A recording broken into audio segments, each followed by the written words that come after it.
spent too many nights with the wrong somebody. But my girls hold me down when them boys mess around. I know I'll be alright. Yeah, my girls keep me steady. Hey y'all, it's your girl Jackie, and yes, I'm back with another review for Sistas Season 3, Episode 11. And this episode is entitled Unlike It. I like this episode. A lot of stuff went down. I know I told you I wasn't gonna really be doing reviews for every episode, but after watching this episode, yeah, I gotta speak on this episode. So now, mind you, I'm a little bit tired, so I might be all over the place because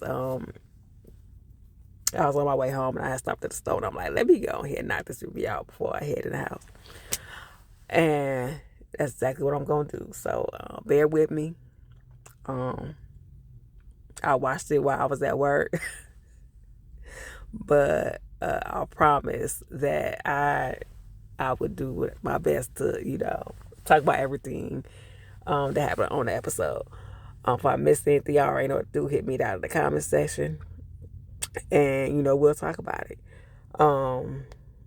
Anyway, before I get started, like I always do, make sure y'all like, comment, and subscribe. And make sure you hit that notification bell so you can get my videos every time they drop. And without further ado, y'all, let's get into this review. Now, first though, the episode starts off where it left off in the last episode. Okay. Andy catch this motherfucker Gary in the damn room with supposedly his therapist or whatever like that, and they're doing some type of sexual shit, talking about, I guess he need this therapy because he can't get it up every time he touch her. He thinking about Paris. I'm like, bullshit. And I'm so glad that Andy called this shit what it was. It's complete bullshit. You feel me? And I love how she was like, why don't I get me a male to do the same thing with me, since I can't get touched by my man, what I'm saying, like that, and I'm not feeling wanted, or what I'm saying, or whatever the hell she said. And I'm like, exactly, like he would not be okay with that shit if it was the other way around. Like, stop playing with me. I don't give a fuck who do this. I'm not doing this in my relationship. I ain't finna come home with no bitch straddling my man and think that I'm finna just no, it's not happening, bitch. I'm like, why are you talking? I don't even understand why she was still up there talking to the therapist. You just sit the other lady out. Both of them bitches would have got out my house. Ain't nowhere in the hell I would have left her or Gary in my damn house. Both of y'all getting the fuck up out my shit before I leave. Y'all can gather y'all shit and get the fuck up out of here right now. I'm gonna lock my shit up and then I'm gonna motherfucking leave. Ain't no motherfucking way I'm gonna say, get out my house and then take the fuck off. You got me fucked up. Nah, you finna get the fuck out my shit and then I'm finna leave. Fuck all that shit. Take this motherfucking ring off my hand. I would never put that shit in my hand anyway. It's locked on. I can't take it off. Eddie goofy ass. Like I told y'all, I was done with this. They storyline anyway a long time ago. But this shit I had to speak on. Anyway, moving on. Next, we got my babies, Danni and Preston. Danni girl, oh my God. Like, Danni is my favorite sister. I love Danni to death, but she has been irking my nerves these last couple episodes. And I'm like, why the hell are you sabotaging this relationship with this good ass man? Talk about, well, we don't have nothing in common. Danni always does this, and it's like, I understand you not used to having no good man and stuff like that. You used to motherfuckers that ain't shit. But when you get a good man, you need to stop finding reasons for y'all shit to end, okay? Preston has to put up with a lot with her. And you know what I'm saying? Like, a person only takes so much. And I just know every time I do this, I feel like I just hope she don't fuck this up. Like, I need her to stop doing the shit that she doing, but she keeps on doing that. I'm like, Danni. And if he left, he left. Like, it is what it is, because, like, she doing the most. You know what I'm saying? Like, it is what it is. You know what I'm saying? I understand wanting space and not being around somebody all the time when you used to being by yourself, but at the same time, okay, you should have never allowed this man to move in with you. You know what I'm saying? Like, I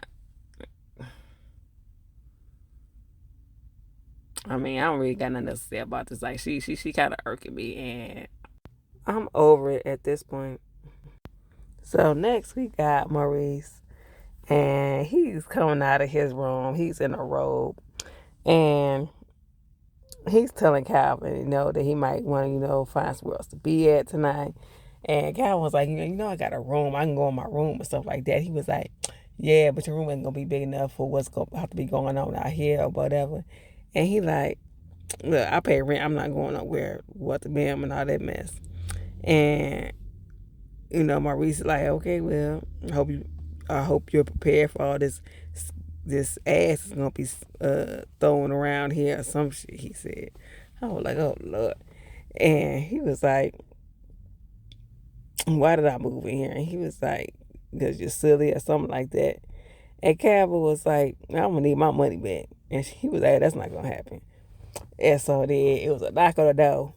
And Calvin gonna go open the door up. And when he go up there, he gonna say, Maurice, your sticky finger friend is at the door. I said, I know that's right. My petty ass would have been like, your thieving ass friend at the door. Shit. The kleptomaniac at the door. Shit. His stealing ass at the door. Shit. I don't even know why Maurice messing with this man. Like, move it on. So Andy shows up at Karen's shop. I guess she want to talk to Karen, whatever like that. But before she actually goes to talk to Karen, she bumps into Pam's ignorant ass. I'm so tired of Pam. No, that make no sense. Like, do you ever do your job, or you just be in there just being people's business? She asked her where she got a pantsuit and all this stuff, and who out the band, blah blah blah. Long story short, Andy ends up going in there to talk to Karen, and they start talking about Gary, and she starts explaining to Karen about how he has a sex therapist and what happened and how she found him. And Karen was like, well, I have heard of, couples use a sex therapist and, bring someone in to help them with the band. She was like, well, that sounds crazy. She was like, it does. You know what I'm saying? So she was like, I gave him his ring back. And she was like, okay. She was like, stop doing that. And I'm like, what is she doing? She's just saying okay to whatever it is that you said. Like, what you want her to say? I'd be just like, Karen, what you want me to say? Shit. I mean, she been telling you to leave it alone, but you kept on, messing with him or whatever. So, I mean, at this point, what is it that you really want Karen to say to you? I told you so. You expecting her to say, I told you so. You expecting her to just be like, okay. Like, she didn't tell you so. Like, I don't understand it. Like I said, folks, y'all know I'm over this whole, I've been over Andy and Gary and this whole situation. I didn't, whatever, moving on. So, Andy and Karen, they come out of Karen's office and, they come back out to the front and, they saying their goodbyes, whatever, like that. And, Karen's like, Andy's thanking Karen, for listening and stuff like that. And she's like, I love you. And Karen told her she loved her. And Pam was like, when y'all start talking? And she was like, we never stopped, whatever, what the band. And so she was like, what are you going to do? She's like, I guess I'm going to go home and talk to his ass. And I'm like, for what? I was like, whatever. Like I said, I'm over it. And so she was like, okay. And she ended up leaving. So after they leave, Zack pulls up. Now, we knew from last week that he had took out that cashier's check for $72,000. And everybody was like, who he got that for? And I'm like, that's Karen money. Like, who y'all think he got that for? Remember, he had been told her that he owed her like $70,000 or something like that. So he come in there and Pam, like, is that his car? And he was like, yes, it is. And he gonna come there to Karen talking about some so how you do it. I know they told you what happened. And she was like, told me what? She was like, stop playing. I know, Sabrina told you about the bench. She was like, what did Sabrina tell me? She said that I had to stop the hit. She was like, oh. She's like, he's like, what? Like, he's like, she was like, finally said, Britta didn't tell me. It was Danny that told me. And he was like, oh, he smiling and shit. And I'm like, dude, first of all, like,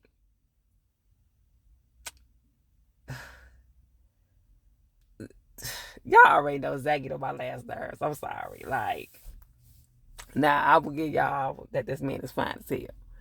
That ain't got nothing to do with his motherfucking character and how ancient he is. I'm sorry, it is what it is. I'm not finna sugarcoat that. We're not even finna go back and forth about who did what. Zack ain't shit. It is what it is. And when you come up there, and I had to laugh at this because he really thought that Karen was gonna be, hurt or, want him back and all this shit. And none of that happened. She was like, what you want me to say? You want me to sit up here talking about something, we should get back together, we have to pay him. And, he like, you jealous? And she like, nah. I just ain't, seeing you like this before, but I'm happy for you or whatever. You know what I'm saying? We didn't see it all that other stuff too many times. We just need to be done. Go out to bam. It is what it is. You know what I'm saying? And it's like, and I kind of feel like this. When he said, this is what I always wish I could have done. This is where I have to pause at and stop him on that because, correct me if I'm wrong, did this man not have a full-time job when he was with her? And to our knowledge, he doesn't have any kids or any other responsibilities, right? So why is it if you had a full-time job, you had income coming in, why couldn't you contribute? Why did you owe this woman $70,000? I'm tired of him being portrayed as somebody that, just couldn't do anything, didn't have the money. He had the money. He had a job. Karen got him a job. He was working for 3 fucking years. What the fuck do you mean? This is what I wish I could have always done. You could have done it. You could have done at least something. There's no witness. You should have owed this woman $70,000. If you had a full-time job working at the airport or whatever, you should have been making plenty enough money to help her pay at least part of the rent and whatever else whatever she was paying. When you was sitting up in there, you should have been able to pay, for your room and board. You know what I'm saying? Why couldn't you? I don't understand that. I do not understand that. And I'm tired of him being painted as somebody that just, was trying to do something and just couldn't do it. When he could have done it, he wasn't trying to. Only thing he was trying to do was dip off and be in somebody else's bed. I'm sorry. Matter of fact, not sorry, because that's what it was. Like I mean, if something else was going on that I missed, because from what I gathered from when they was first together, he had a job the entire time. He had income coming in. He had no other responsibilities. What was he doing with his money that he could not help her with the bills? That he accumulated this amount of money in debt to her. Somebody explain that to me, because I'm not understanding. It's not clicking because I'm just, what? Ain't no way in hell I would accumulate this amount of debt to anybody. If I can't afford to live with you, I'm moving. It is what it is. I'm not finna stay up here under this roof, especially if I got a full-time job. I have no responsibilities, no kids, no nothing. What am I doing with my money that I can't give? I can't give you money every month. I don't understand that. What? Like, you literally had nothing else to do with your money. Like, period. Literally that else. So, but to pay rent, but to help out with the bills. You had nothing else to do. Somebody, please give me an excuse as to why he couldn't pay his bills. Like, please put it up in the comments because I'm confused. Anyway, back to whatever they was talking about or whatever. So they decided to go their separate ways. Long story short, I'm not even finna stay with them any longer because I'm just so tired of this narrative that Tyler keeps painting with this man as if, he's such a motherfucking victim, and he's not. And it is what it is. So Andy goes back to her office, and she picks up the phone, and she calls, I forget his name, but the new guy. And she tells him that she has the paperwork ready for the case that they're working on, and that, she can bring it by his hotel or whatever. And I'm like, oh, now all of a sudden you're going to go to this man's hotel? Okay, whatever. Whatever, Andy. Like, that's really where I'm at with it. And he's like, that's okay, I'm here or whatever. And she's like, here? He's like, yeah. She was like, where? And he's like, I'm right here. And, he walks in or whatever. And so he walks in, they get to talking or whatever, and she's all like, I feel like I've known you for years. We walked up him, and he's like, I feel the same way. And they get to kissing or whatever. And I'm like, what the hell is this? Like,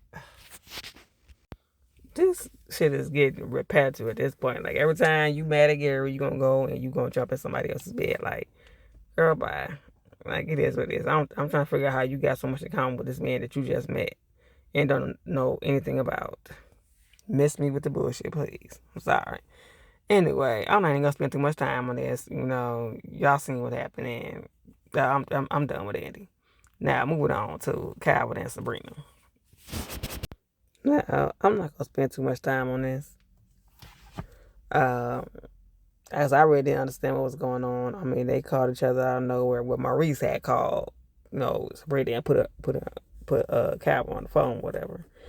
And so she talking about she wanted to talk to him or whatever. So he ends up going over there, and they get to talking. And I guess they made up or whatever.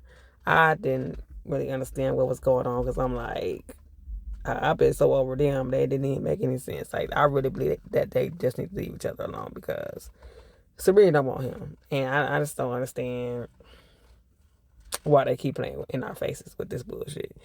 Anyway, moving on to Aaron and Karen.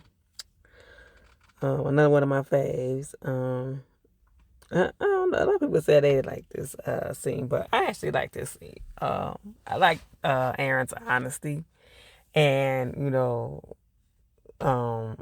telling Karen, how he lost his position at the church because he told his man's group that he had slept with Karen or whatever, and that they asked him to step down because he's supposed to be setting an example for the men in this group, and he can't do that if he's not, practicing what he preaches.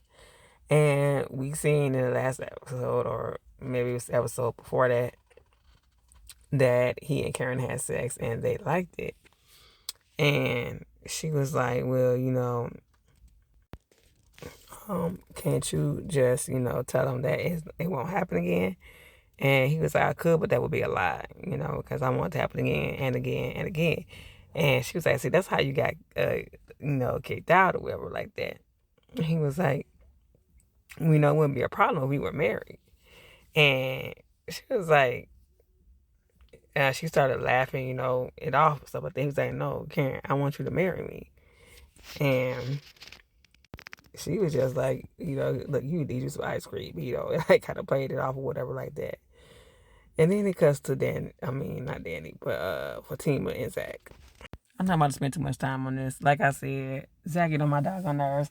And this is another reason why he gets on my nerves. I hate when a man gets into a relationship with another female, and instead of just enjoying that person or getting to know that person, they want to constantly bring up their ex and down talk their ex, and say all types of stuff about them in order to try to impress the other female. And it's childish. I'm sorry. Like, you all, like, it's ridiculous. Why can't you have a relationship with somebody without bringing up the ex? And I don't know if they do it, so that the other woman could feel like, well, he can't stand his ass with the man, so he ain't gonna mess with her. Or I don't understand it. Like, it is what it is. Like, and he asked, like, my whole thing about it is he asked as if he had no fault in that what happened between him and Karen. You know what I'm saying? Since he started messing with him, he has not once told her the shit that he did in the relationship. I mean, point me to the episode, because I don't remember him ever telling Fatima, oh, I cheated on her, and, I gave her a STD, and, another woman thought she was pregnant with my child. I ain't heard him spill all that.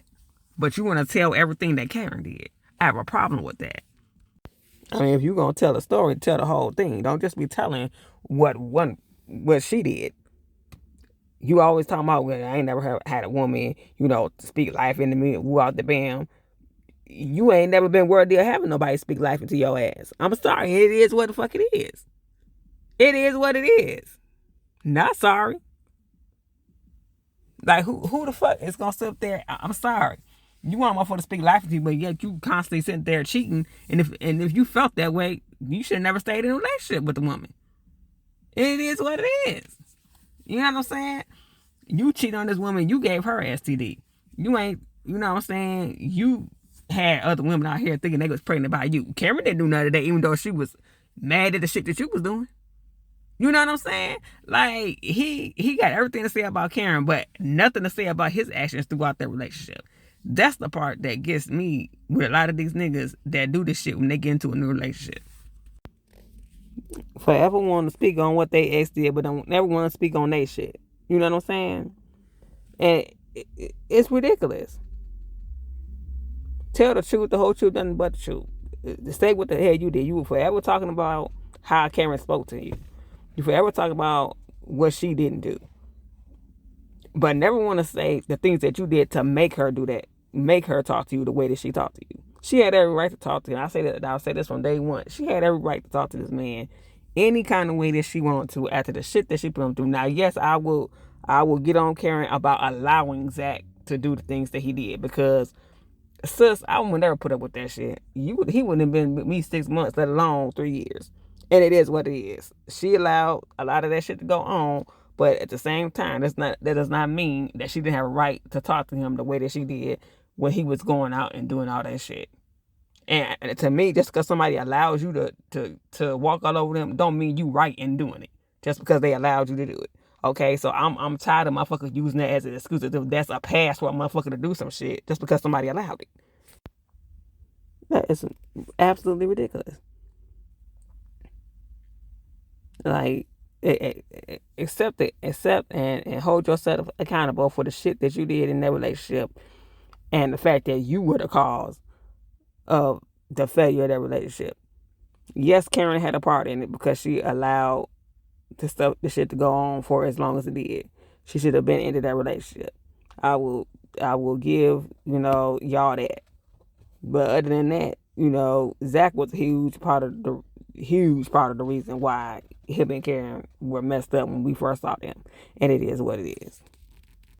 Now, speaking on this money that he didn't came into,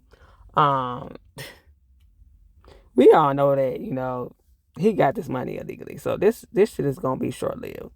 I'm happy that he's getting to experience this, for the little time that he's gonna experience. But, you know what I'm saying? And another thing that cracked me up was when Pam took a picture of him, was like, I want to get a picture of Zack before he go to jail, because that's most likely going to happen. He will end up right back in jail because he wasn't supposed to know about that tip. And it is what it is. And I truly believe Hayden sent that woman to set him up. But, that's another video. Anyway, moved on. Danny. So Danny comes out of the bathroom. She's taking her bath because, Preston told her to go take a bath, and that he was going to set the table and make her dinner or whatever. And he did, and, he left like she asked him to do. And he left her a note saying that, he had to go, I guess, to work, whatever like that, and for her to call him if she wanted to talk, whatever. And I guess in the next episode, she's telling the girls that, Preston left or whatever like that. I'm like, well, that's what you want him to do, honey? Like, girl, I guess we'll see what happened in the second half of the season. Anyway, now to the end of this damn episode. Lord. So Maurice and Q was sitting up in the bed, right? And he's like, I got something I gotta tell you. And he was like, what? He was like, I'm gay for pay or whatever. He said, what? I'm like, nah, Maurice. You and I and everybody else in the world and everybody else on this show knows that Q, his Steven ass, is gay for pay, that he's a prostitute. You know what I'm saying? We know this. Why are you acting brand new like, this man was into you? This man, first of all, is a damn thief. Okay. So he get up and, he's like, I'm not going to pay you, whatever that, you need to leave, whatever like that. And so he like, all right. So then he get a phone call. And he's like, okay, yeah, I'll be over there. So he gets up and all of a sudden we hear a gun cock. He turn around, he pointing a gun at Maurice. I'm like, is y'all serious? Nah, I don't know if it was just me, but dude wasn't scaring me. I was looking at dude like, first of all, even the way he was holding the damn gun, like he wasn't even holding the gun right. Like, dude, like, ain't nobody scared of you. Like, get out of here. You must be writing for Maurice's life right now. Like, get out of here. So I guess he don't tell him they gotta go to the bank so he can rob that mother. I'm like, you know what? I don't even feel bad because you knew this man was a thief. You had no business at this man's house and, start no type of situation with him. He's a prostitute. You know what I'm saying? You don't know what he got or anything. And you sitting here carrying on a sexual relationship with this man. Maurice, bye. Like, I don't even know what Tyler was thinking with this whole situation right here. I'm over it. Now, I think I covered everything. If I missed anything, y'all let me know. But, child, yeah, this was a mess. Anyway, like I always do, make sure y'all like, comment, and subscribe. And please make sure y'all hit that notification bell so y'all can get my videos every time they drop. And until next time, y'all, probably the mid-season premiere. I'll see you then.